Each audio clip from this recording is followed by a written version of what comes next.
PoK के पूर्व प्रधानमंत्री ने कबूला दिल्ली धमाके का सच। क्या युद्ध के लिए भारत को उकसा रहा पाकिस्तान? अब ऑपरेशन सिंदूर से बदला जाएगा पाकिस्तान का नक्शा।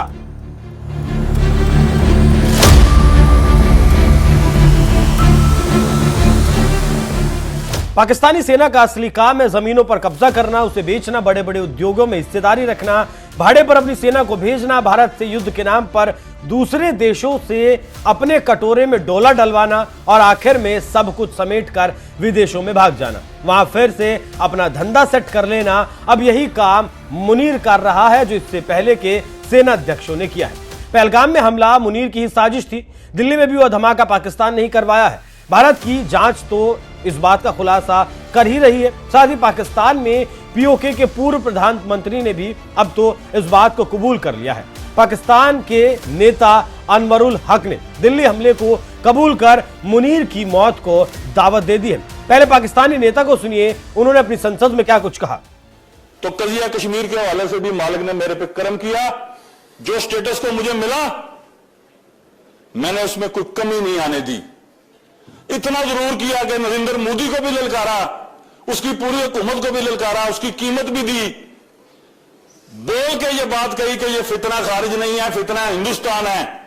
इस खाकसार के पहले जुमले पर ये जुमले तब्दील हुए और रिकॉर्ड ने ये बात सुनी, तारीख ने, कि मैंने ये कहा कश्मीर हाउस में बैठ के कि अगर नहीं बाज आओगे बलूचिस्तान को ब्लीड करने से तो लाल किले से लेकर कश्मीर के जंगलों तक तुम्हें घुस के मारेंगे। और अल्लाह के फजल करम से इस गुनाहगार के लफ्जों की अल्लाह पाक ने हुर्मत रखी। चंद दिनों बाद हमारी मुसल्लह अफवाज ने, हमारे शाहीनों ने अंदर घुस के मारा और ऐसा मारा आज तक त्यारों की गिनती पूरी नहीं हुई। उसके बाद दूसरे बॉर्डर पर शरारत शुरू की गई।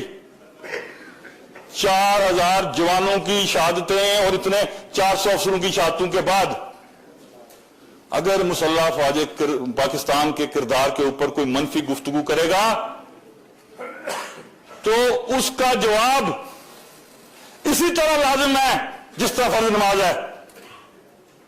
जहां पे कौमों ने अपने दिफा को कमजोर किया है, गजा से लेकर आज आप सूडान तक की हालत देख लें,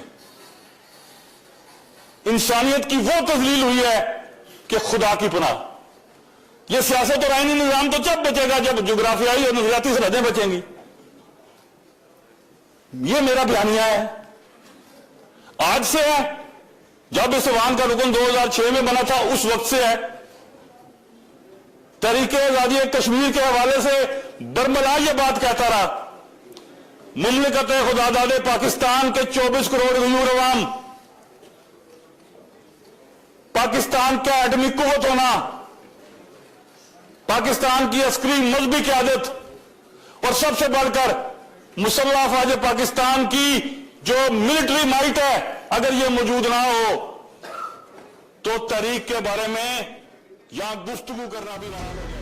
भरी संसद में बड़े गर्व से नेता अपने सांपों का बखान कर रहा है। यह भारत विरोध में इतना अंधा हो चुका है कि इसे अपने देश में बहती खून की नदियां नहीं दिखाई दे रही। इसे नहीं दिख रहा कैसे खैबर पख्तूनख्वा में टीटीपी के आतंकी इनके सैनिकों को मौत के घाट उतार रहे हैं। आंकड़े बताते हैं कि जनवरी से 19 नवंबर 2025 तक लगभग 3400 से 3500 आतंकी घटनाओं को पाकिस्तान में अंजाम दिया गया। इन आतंकी घटनाओं में 1800 से ज्यादा लोग मारे गए। मरने वालों में आम नागरिकों की संख्या 936 है। 585 पाकिस्तानी सैनिक भी मारे गए हैं। ये वो हमले हैं जिनमें पाकिस्तानी सेना और आतंकी आमने सामने थे, और जो इन आतंकियों ने पाकिस्तान में बम धमाके किए हैं वो अलग है। पाकिस्तान में हुए बम धमाकों के बारे में रिपोर्ट्स दावा करती हैं कि छोटे बड़े कुल मिलाकर 100 से ज्यादा बम धमाके पाकिस्तान में हुए। इनमें से कम 25 से 30 बड़े बम धमाके थे, जिसमें सुसाइड बॉम्बिंग, आईईडी हुए, जिनमें दर्जनों लोग मारे गए। 11 नवंबर 2025 को तो राजधानी इस्लामाबाद में भी सुसाइड बॉम्बिंग हुई, जिसमें 12 लोग मारे गए। 11 साल बाद राजधानी इस्लामाबाद में यह धमाका हुआ था। लेकिन पाकिस्तान एक बेशर्म मुल्क है, एक बिका हुआ मुल्क है, एक ऐसा मुल्क है जिसने पश्चिमी देशों के कहने पर आतंकवाद को अपने देश में पैदा किया, और इसी आतंकवाद को वो भारत को अस्थिर कर दुनिया से पैसा बटोरने में कर रहा है। पाकिस्तान अधिकृत कश्मीर का ये पूर्व प्रधानमंत्री शायद ऑपरेशन सिंदूर को भूल गया, जिसमें इनके आतंकियों को जन्नत भेजा गया। इनकी भाड़े की सेना की पोल खोली, कैसे एक झटके में पाकिस्तान के 11 एयरबेस उड़ा दिए गए और तमाम आतंकी ठिकानों को नेस्तनाबूद किया गया। सैटेलाइट तस्वीरें आज भी ये बता रही हैं कि पाकिस्तान आज भी ऑपरेशन सिंदूर में मिले जख्मों को भरने में लगा है। 6 महीने से ज्यादा का वक्त गुजर चुका है, लेकिन पाकिस्तान आज भी ऑपरेशन सिंदूर में मिले जख्मों को भरता हुआ दिखता है। और अगर ऑपरेशन सिंदूर को भूल गए थे तो प्रधानमंत्री मोदी का भूटान से दिया गया अल्टीमेटम ही पाकिस्तान अगर याद रख लेता तो शायद इस तरह की नंगई करने की वो सोचता भी नहीं। हमारी एजेंसियां इस षड्यंत्र की तह तक जाएगी। इसके पीछे के षड्यंत्रकारियों को बख्शा नहीं जाएगा। All those responsible will be brought to justice. आखिर में अंग्रेजी भाषा में जो शब्द प्रधानमंत्री मोदी ने कहे वो बता रहे हैं कि ये चेतावनी सिर्फ भारत में बैठे देश के गद्दारों के लिए नहीं थी, बल्कि पाकिस्तान से लेकर अमेरिका को भी ये संदेश दिया गया है कि जहां भी भारत के दुश्मन बैठे हैं वहीं घुसकर मारा जाएगा। ये कलयापन, ये टेररिज्म, ये दहशतगर्दी की बकवास सीने के साथ लगाए इस मुल्क की नजरियाती जुग्राफियाई सरहदों के लिए कभी हम दिल्ली से टकराए, कभी हम काबुल में टकराए, कभी हम कंधार से टकराए, सब कुछ कुर्बान करने के बाद 7 मई को भावलपुर के अंदर मौलाना मसूद अजहर की फैमिली के लोग बहनें और बेटे और बच्चे रेजा रेजा हो गए, टुकड़ों में तकसीम हो गए।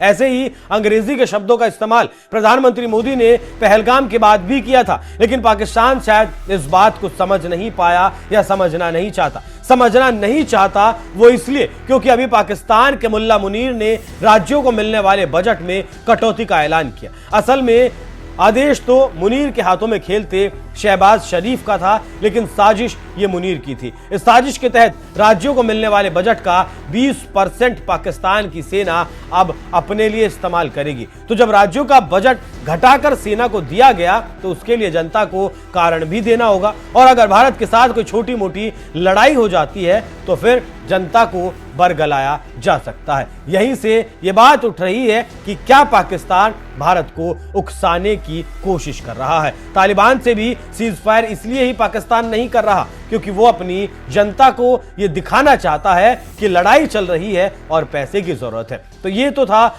एक पहलू। अब दूसरा पहलू भी समझ लीजिए। शुरू करते हैं ऑपरेशन सिंदूर से, जिसमें पाकिस्तान के आधा दर्जन से ज्यादा फाइटर जेट नेस्तनाबूद किए गए। सुक्खूर और सरगोधा में यूएवी, हैंगर, रडार साइट्स और रनवे को नष्ट किया गया। नूर खान में प्रमुख क्षति जिसकी मरम्मत अब तक चल रही है। रफीकी और रहीम यार खान में महत्वपूर्ण संपत्तियों को निशाना बनाया गया। जकोबाबाद F-16 विमानों वाले हैंगर पर हमला किया गया। इससे पहले सर्जिकल स्ट्राइक 2016 और एयर स्ट्राइक 2019 में भी पाकिस्तान को उसकी औकात दिखाने का काम किया गया था। भारत के मुताबिक 38 से 50 जैशे मोहम्मद और हिजबुल मुजाहिदीन के आतंकी इसमें मारे गए थे। 7 से 9 लॉन्च पैड्स को ध्वस्त किया गया था, जिनमें हथियार, गोला बारूद और प्रशिक्षण सुविधाएं शामिल थी। यहां भारतीय वायुसेना के मिराज 2000 जेट्स ने पाकिस्तान के खैबर पख्तूनख्वा प्रांत के बालाकोट में जैश ए मोहम्मद के एक प्रशिक्षण कैंप पर 1000 किलोमीटर दूर से बम गिराए। यह पहली बार था जब भारतीय सेना ने LOC पार करके पाकिस्तान की मुख्य भूमि पर हमला किया था। भारत के मुताबिक 300 से ज्यादा जैश के आतंकी मारे गए थे। कैंप की इमारतें, प्रशिक्षण सुविधाएं और हथियार भंडार इसमें ध्वस्त किए गए थे। सैटेलाइट इमेजरी से पुष्टि हुई थी कि बड़े पैमाने पर क्षति हुई है। एक पाकिस्तानी F-16 को भी मार गिराया गया था। लेकिन पाकिस्तान इतना बेशर्म मुल्क है कि वो अपने बच्चों को किताबों में पढ़ाता है कि उसने 1971 की जंग भारत से जीती, जिसमें 93,000 पाकिस्तानियों की पैंट उतरवाई गई थी। उसने 1965 का लड़ाई भी जीती और कारगिल भी जीता था, तो कैसे वो अपने लोगों को सर्जिकल स्ट्राइक, एयर स्ट्राइक के साथ ऑपरेशन सिंदूर की मार को बताता। लेकिन सच पाकिस्तान की सरकार और सेना को छोड़कर दुनिया जानती है। पाकिस्तानी सेना कितनी घटिया सेना है, उसके ढेर सारे उदाहरण आपको दिखाए और अभी और देखिए। बलोचों ने बलूचिस्तान में सिर्फ 2025 में लगभग 220 हमले किए। 200 से ज्यादा पाकिस्तान के भाड़े के सैनिक इसमें मारे गए। बलोच विद्रोही और टीटीपी और जो अन्य आतंकी ग्रुप है, उन्होंने मिलकर रोजाना 9 से 10 हमले पाकिस्तान में किए हैं। पाकिस्तानी फौज को अब तक अपने 585 जवान गंवाने पड़े हैं। बलूचिस्तान लगभग पूरी तरह से अशांत हो चुका है, जहां वहां रेलवे, गैस पाइपलाइन, चीनी प्रोजेक्ट्स पर हमले और कब्जे रोज की बात है। और अभी खत्म नहीं हुआ है। बात टीटीपी की करें तो उसके कब्जे में खैबर पख्तूनख्वा का 20% से लेकर 30% हिस्सा है और इस हिस्से में घुसने के लिए वो पाकिस्तानियों से टैक्स वसूलता है। पाकिस्तानी सेना इस हिस्से में घुस तक नहीं सकती, तो जो सेना अपने ही देश के हिस्से को आतंकियों के कब्जे से नहीं छुड़ा सकती, वो सेना भारत का मुकाबला क्या कर पाएगी। साथ ही आपने तस्वीरें देखी थी किस तरीके से तालिबान के सैनिकों ने पाकिस्तानी सैनिकों को उनकी चौकियों से भगाया था और उनकी पैंटों की, उनकी वर्दियों की वहां गोलियां भी लगवाई थी। साथ ही 2 दर्जन से ज्यादा चौकियों को खाली भी करवा लिया गया था। ऐसा प्रमाण तो अब तक शायद नहीं मिला होगा। फिर भी पाकिस्तानी नेता बेशर्मी के साथ अपनी संसद में भारत पर हमलों की जिम्मेदारी ले रहे हैं। लेकिन भारत एक जिम्मेदार मुल्क है। वो पहले अपने देश में छुपे गद्दारों की सफाई कर रहा है और उसके बाद पाकिस्तान का नंबर है। दिल्ली धमाके का तो बदला पाकिस्तान से जरूर लिया जाएगा, क्योंकि अब तो भारत को किसी को के सामने